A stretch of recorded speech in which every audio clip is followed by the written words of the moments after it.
ஸ்டேஜே blast ஆன மாதிரி தான் இருந்துச்சு. சேலம்ல சோனா காலேஜ் நடத்துறேன் கிருவாஸ் 26. ஈவினிங்ல இருந்து பசங்களா இருக்கட்டும் பொண்ணுங்களா இருக்கட்டும் பயங்கரமான வைப்பை ஸ்டார்ட் பண்ணிட்டாங்க. அடேங்கப்பா என்ன லைட் ஒர்க்கு, என்ன ஃபயர் ஒர்க்கு, கலர் பேப்பர்லாம் பறக்குது, டிஜே மியூசிக் தெரிக்குது, ஹார்ட் பீட்லாம் செதறுது. சின்ன பசங்கள்ல இருந்து பெரிய பசங்க வரைக்கும் நல்லா வைப் பண்ணாங்க. சீஃப் கெஸ்ட் வர வரைக்கும் சிங்கர் புனியா நல்லா என்கேஜ் பண்ணாங்க. செம்ம வைப். அடேங்கப்பா அவங்க வாய்ஸ் இருக்கே.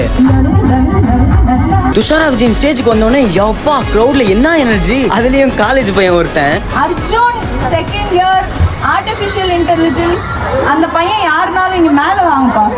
எனக்கு இன்ஸ்டாகிராம்ல டெக்ஸ்ட் பண்ணி மேம் என் பேரை மட்டும் ஒரே ஒரு தடவை சொல்லிடுங்க மேம் அப்படின்னு சொன்னாங்க. 2 பேருக்கு தான் போட்டியேன்னு சொல்லிட்டு பாய்ஸ் வைபா கேர்ள்ஸ் வைபான்னு பார்த்தாங்க. பாய்ஸ்